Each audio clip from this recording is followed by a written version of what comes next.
Imagine this. You enter a profession with a heart full of purpose, ready to make a profound difference. You believe in healing, in integrity, and the power of connection. But what happens when the very systems you work within, the policies, the protocols, the sheer economics of it all begin to chip away at those very core values? What happens when you're faced with choices that force you to compromise your deepest beliefs just to do your job? And for clinicians of color, how might we face a double impact as part of moral injury? Welcome to People of Color in Psychology, the show that explores mental health topics specific to culture, diversity, and communities of color. I am your host, Jack Zinn. Today, we have a truly special guest joining us, Maryam Abdallah, a group practice owner, clinical director, and LCSW at I Am Well Consulting.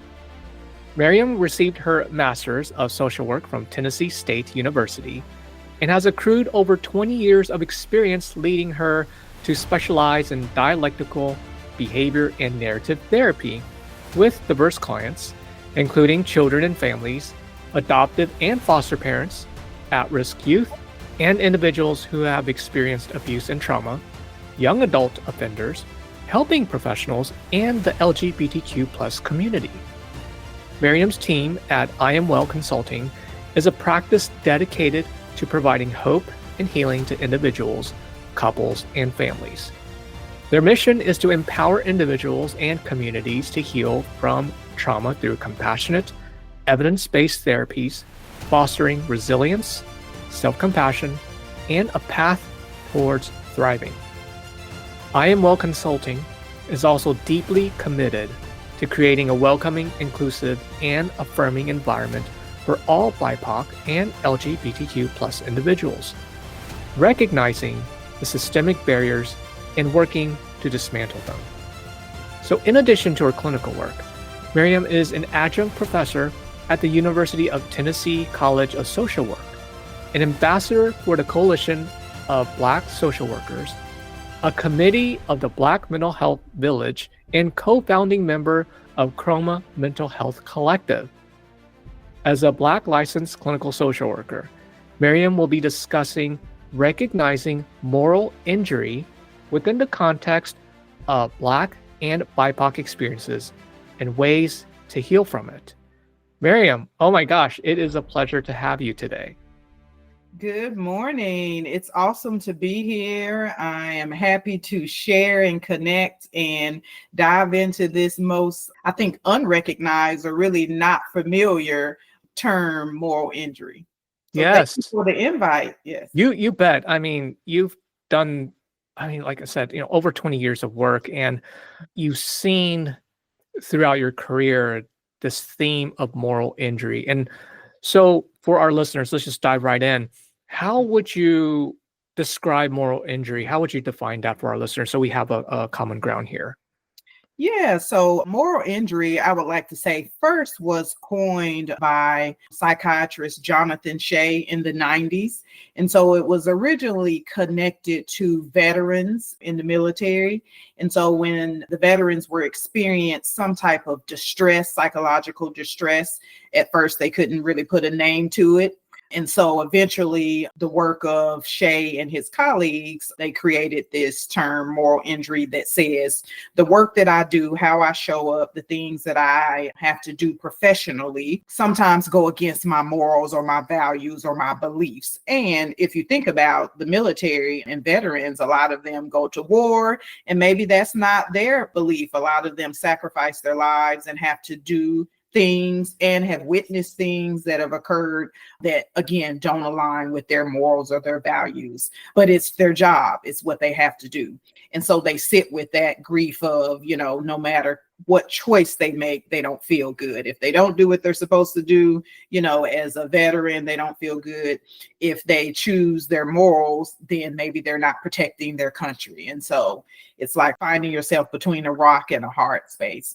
And so moral injury then shifted kind of toward the healthcare space. And so when you think about nurses, doctors, physicians who also have to make life and death calls, and sometimes it may go against their beliefs and their practice as to whether they, save a life, whether they allow someone to determine when they end their own life. And then more recently, and especially when I became more interested in trying to highlight this term called moral injury, is kind of in present day when the pandemic started and more frontline workers, the helping professionals, had to then be involved in making really difficult decisions for their patients, for their clients, but then also holding their own personal morals and values in these different spaces. And so you're talking about clinicians, therapists, mental health providers, really community organizers, advocates, people that really do connect with other people, and they are really invested in helping other people, but then sometimes the system doesn't allow that to happen. So with all of that, with that background, then the pretty summarized definition for moral injury is basically when you have to go against your morals, your belief, your values for the purpose of your professional setting, or the policies or the practices, the statutes, the protocols that your professional setting has set into place may not align with your morals. And so that could be every day you're struggling with that. Yeah. Yeah. Wow. Thank you for that comprehensive background and talking about moral injury, the origin of the idea, and then how it has progressed now to healthcare workers. And we all work in healthcare, people of color in psychology, you're doing social work, doing a lot of clinical work and advocacy work. In fact, have a group practice clinic. And yeah, moral injury. I love that you're describing it from how we as individuals are trying to follow certain professional ethics or our own personal morals to assist the communities we're trying to help. And yet we're encountered with, and I love the word you're describing, systemic issues that are pushing us back, policies, procedures. You're also talking about moral injury within the context of Black and BIPOC experiences. So you're talking about healthcare. So for those of us who are working in healthcare, so our experiences, can you shine some light to the concept of moral injury within the BIPOC community and maybe something that makes it unique? Yeah. Yeah. So moral injury within the BIPOC community is, I would say, double fold, because again, you have just moral injury that affects most everybody in a lot of our professions in the healthcare space. But then you add on people of color or clinicians of color, healthcare providers of color, who are already dealing with a lot of systemic issues, racism, discrimination, unfair wages, all these things that are happening outside of moral injury. You put both of those together, and it makes it doubly hard for us to show up in the professional spaces, because then we're trying to identify, is this workspace fair? Is this workspace equitable? Is this workspace right in treating people a different race or different ethnicities? Or is this really about my morals? Like, no, I believe in, trust. I believe in integrity. I believe in love. Is it this or is it this? So then we're trying to figure out which one is maybe being attacked, or which one are we feeling very discouraged in? Is it the race side of it, or is it the truly moral side? And I would say it's probably a little of both, because unfortunately, or in this space in the United States, racism has been around for generations on generations. And so it doesn't just leave. We go into the workspaces of people of color, and so we come with that. We come with that trauma, we come with that experience, transferred or directly, however we've received it. And so I think moral injury then is affecting us as people of color even more. Yeah. It's the double impact, plus it's cumulative. Mhm. Yeah, as BIPOC clinicians. And so you're talking about healing process. So I think this is a very important episode here, because we've had people who are burnt doing therapy. People talk about how they're trying to make therapy cheaper. I'm like, wait, is that really the answer? And it's like, well, therapists, we can't keep doing free stuff, and so you're talking about how do we heal from moral injury as clinicians? Is this I go seek out a therapist? Is it like, I'm curious, what are some strategies or ideas you have around this arena? Mm-hmm. Yeah. So before I get into some ways to heal, I think it's very important to kind of think about what you just shared in as clinicians of color or clinicians, period. Yes, we are, because I think we do work from the heart. Sometimes we do find ourselves wanting to make healthcare very accessible, wanting to make therapy very accessible, but sometimes to the detriment of ourselves. And so, yes, doing very low cost therapy or very at a reduced rate or a sliding scale to pro bono therapy sessions for the community. But again, this just adds to our burnout, but then also turns to that moral injury side, because as clinicians of color, I think we have always held a heavier weight to do more for our community, to do more for our families, to show up for our race and have pride in who we are. And so it then becomes very hard to say, if another patient or a client comes that's from a person of color and they don't have the means, then we feel more apt to say, okay, we'll go ahead and take them. We'll write this one off. We'll chalk it up, But then at the end of the day, again, then we're doing ourselves a disservice because we're not getting paid what we're worth. We're not getting paid our value. We need to be able to live as well and be healthy and whole and show up for our clients. And so again, it comes back to that moral injury piece that we have to fight within ourselves. Yeah. And it's not, and this isn't something that it's not our fault, right? It's not like that we have all these forces that are pushing this, where it's like, oh, clients are trying to reach out to us. Why is that happening? Right? You created a system where it's hard to access, qualified, affordable therapists. Anyways, that's a whole nother podcast episode.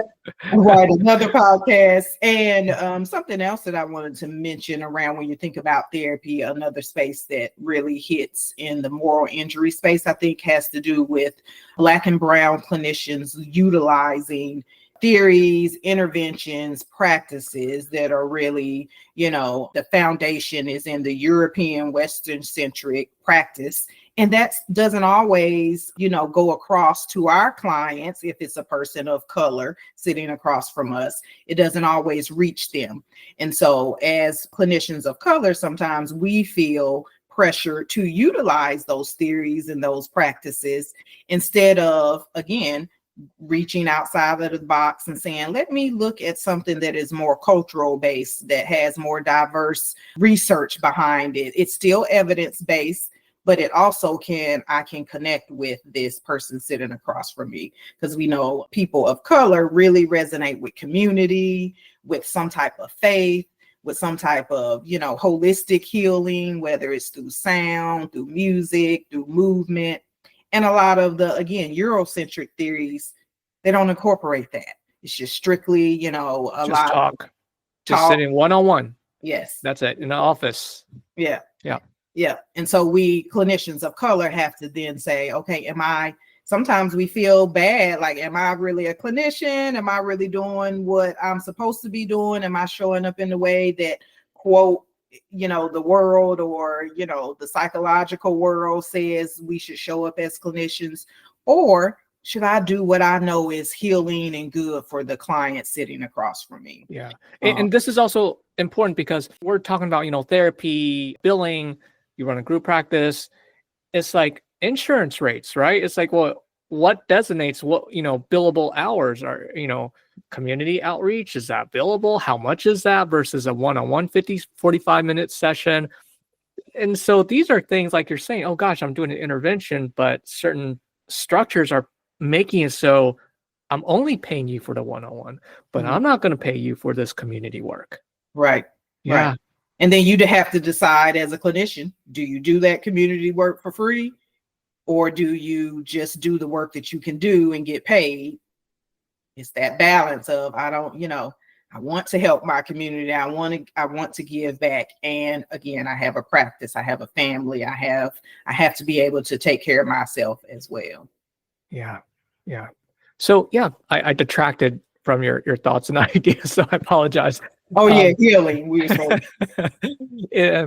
And so, in thinking about BIPOC clinicians or clinicians of color, what are some ways that we can start this healing process in addressing moral injury within ourselves?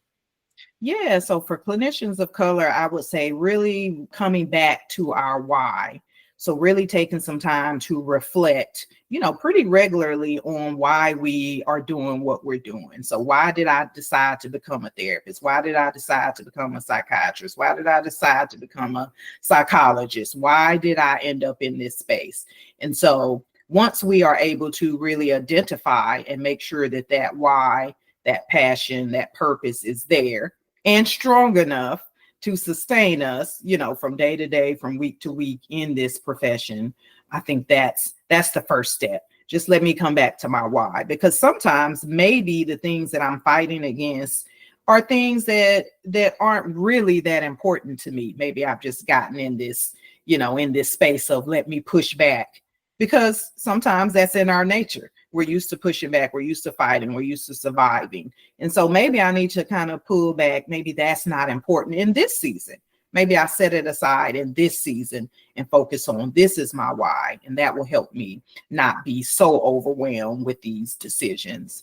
And then I would say to really start to engage more with your clientele. And so really start to listen to what is it that they need? What is it that they are asking for? So that when I'm doing this, this back and forth or this struggle or this really processing, I'm making sure that it is for the good of the client, because that's who matters most in this.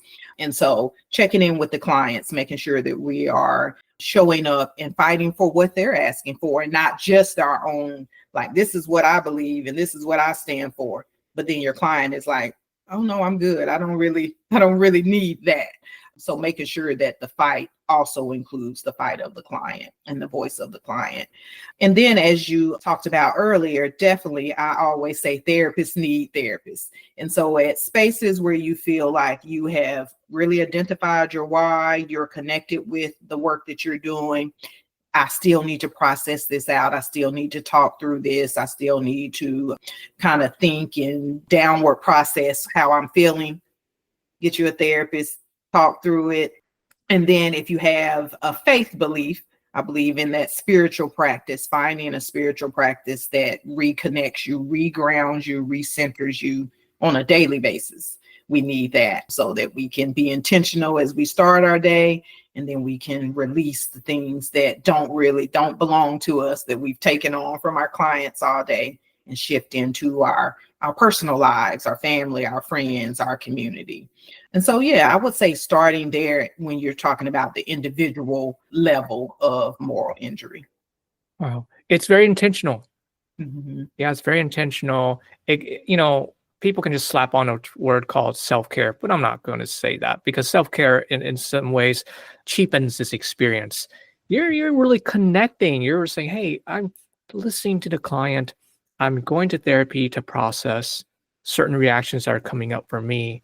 I notice that with my 5 clients, I'm kind of, struggling with them in this particular way, and it's drawing up some personal stuff, and also incorporating the spiritual piece, whether, it's going to a church, meditation, a temple, or wherever you practice spiritually is going to be important. Again, there's intentionality in all this.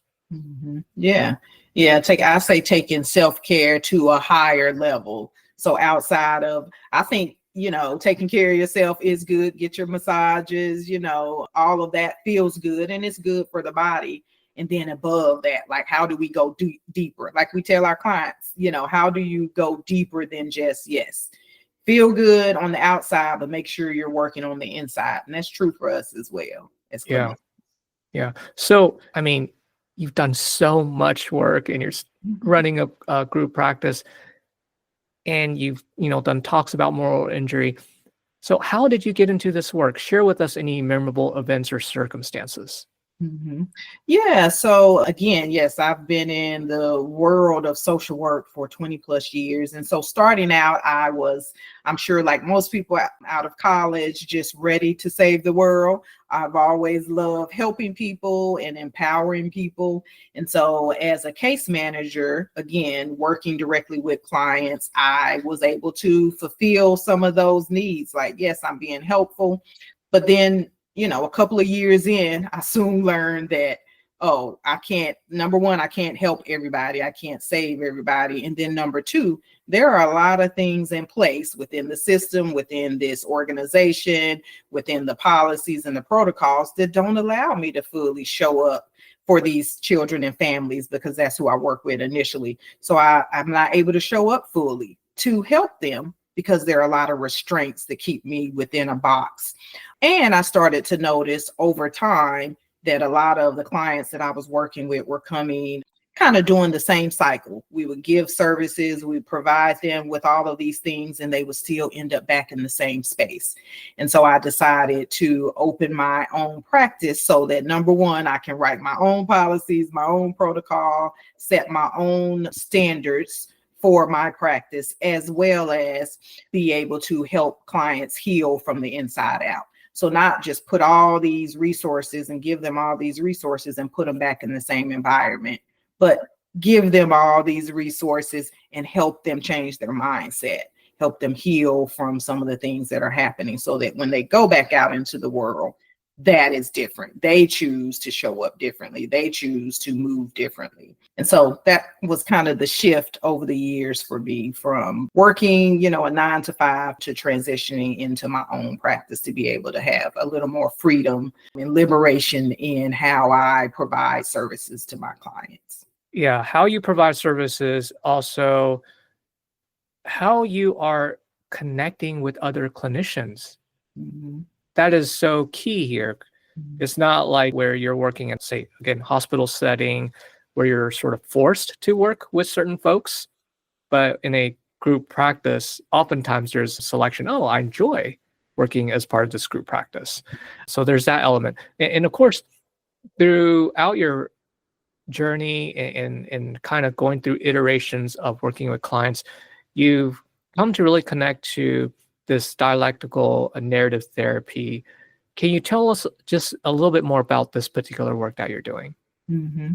Yeah, so I would say I'll start with narrative. So I love doing narrative therapy with marginalized, oppressed, underserved, just anybody that is dealing with trauma, because it helps them to really write their story and kind of look at it from the outside looking in. So let's write, here is my life. Here are the things that have happened to me. It's not who I am. This is what happened to me. And I get to see that.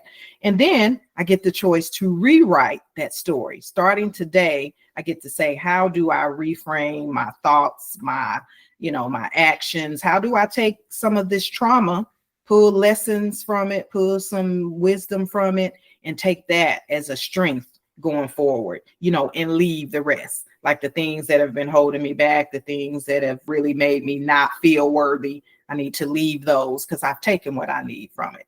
And so that's why I enjoy narrative therapy, helping individuals who have a lot of trauma really be able to identify the importance of that trauma in that story, but also know that they can feel empowered to change it. And then the dialectical behavior therapy, I really enjoy, because it really emphasizes mindfulness. It really emphasizes being purposeful in how you show up, whether you're having a good day or a bad day. Mindfulness is great. And it also teaches a lot of skills that help us regulate our emotions. And so again, if you've been traumatized, if you have a lot of distressing emotions happening on a regular basis, then learning to regulate it, not say, I don't want to feel that way. You will feel that way, but you'll learn to say, okay, let me identify what is happening. What is this connected to? And how do I want to show up after? And so doing the narrative, and then also learning the DBT skills to manage from day to day. That's why I like to group those two interventions together. Yeah, it's very practical, applied, and you're working with it. It's not just talk. You're Mhm. actually writing the story, and you're co-creating something. There's a Mhm. lot of power in writing this. as opposed to I'm just talking through. Yes. Yeah. Yes. Wow. Yeah. Because we know, psychotherapy, talk therapy is great. It's about putting things out into the atmosphere. But yes, we can write them out into the atmosphere. We can speak them. We can process them. As long as we are getting them out of our brains into a space that we can really look at them from a non-judgmental, non-biased, standpoint. But when we keep them inner, just locked in us, it's very judgmental. We're hard on ourselves. We don't give ourselves grace. We just really keep it all bottled up and cycling over and over. So yes, get it out into the world so that we can look at it from a different lens. Yeah. Now, in your career as a person of color, what were some challenges that you faced and overcame that you would be willing to share? Mm-hmm.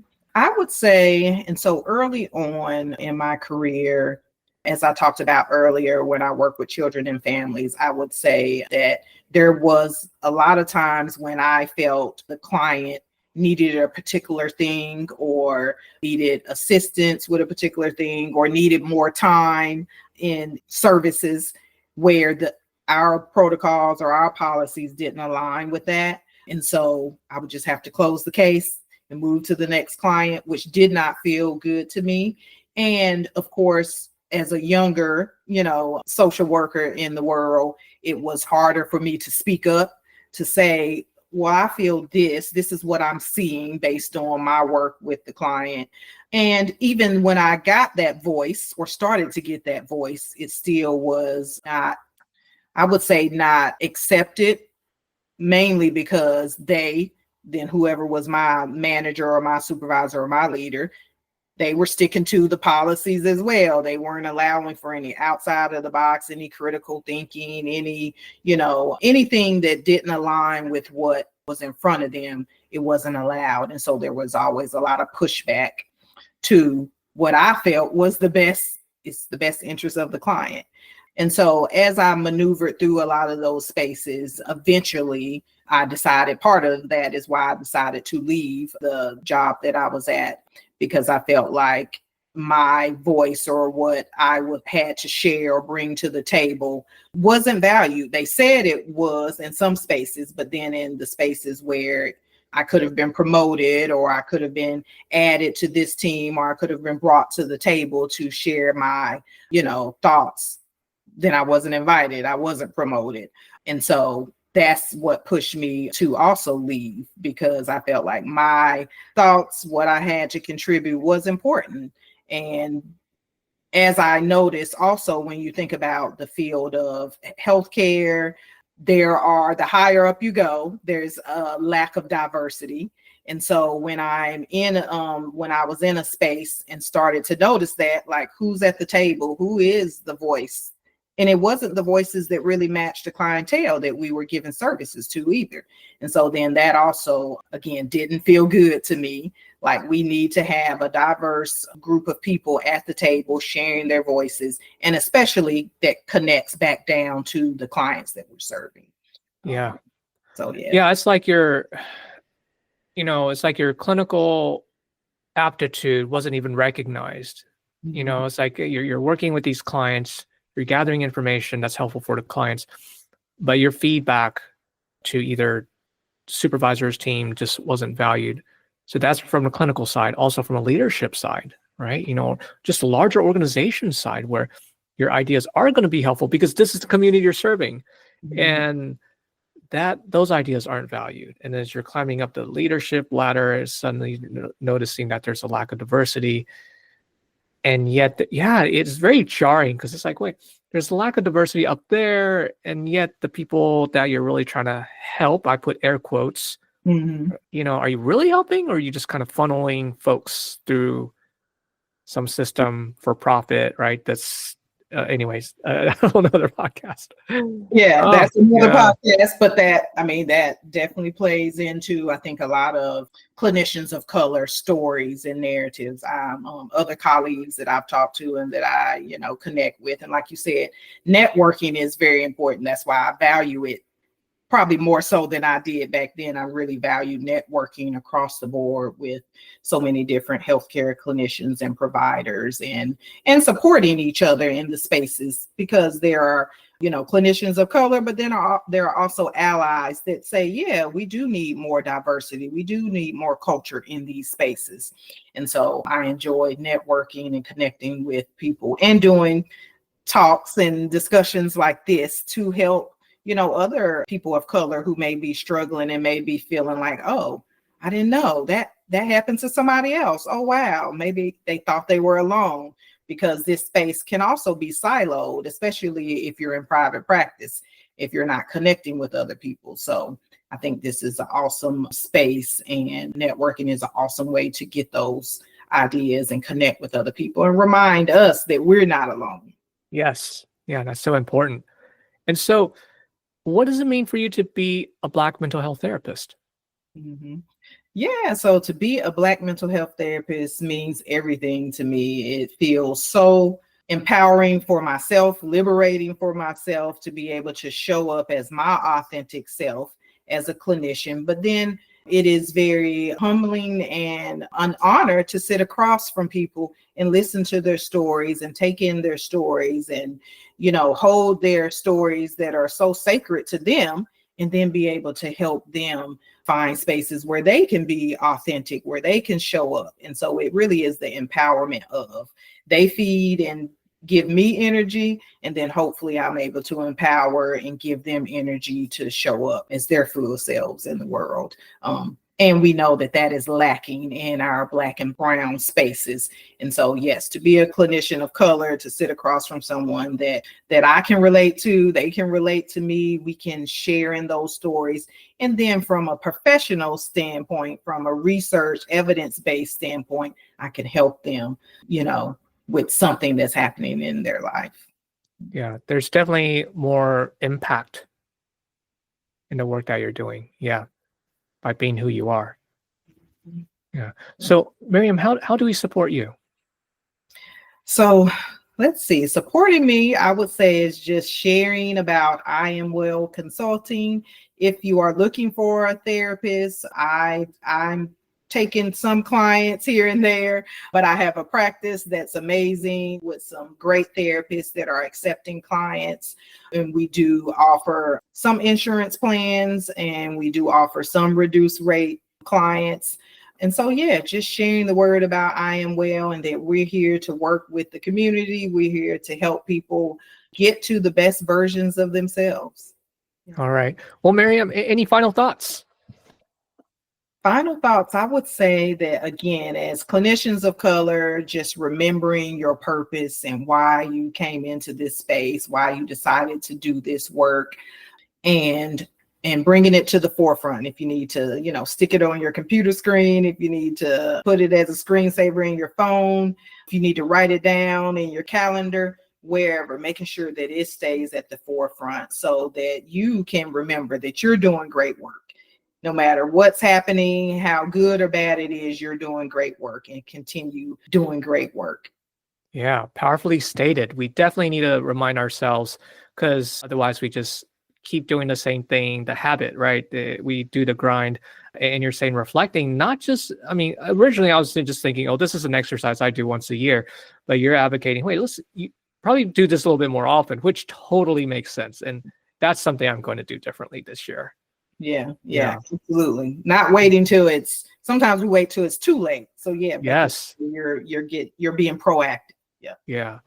Well, Maryam, thank you so much for your time today and just your amazing work and sharing with us your thoughts on moral injury for clinicians and how we need to be keen and looking out for this, as well as strategies to try to heal from the moral injury. Thank you so much for sharing that with us. Yes, you're welcome. Again, thank you for having me. It was really great chatting with you, and I look forward to future connecting with you. You bet. All right, you take care. Thanks. A huge thank you to our listeners. If you enjoyed this episode, please share and subscribe to People of Color in Psychology. You can also support us by registering for continuing education courses or making a one-time donation on the Multicultural Counseling Institute's website. Your feedback is important to us, so feel free to send an email, a message on LinkedIn, or leave a voice message on our website. Until next time, this is your host, Jack Sutton.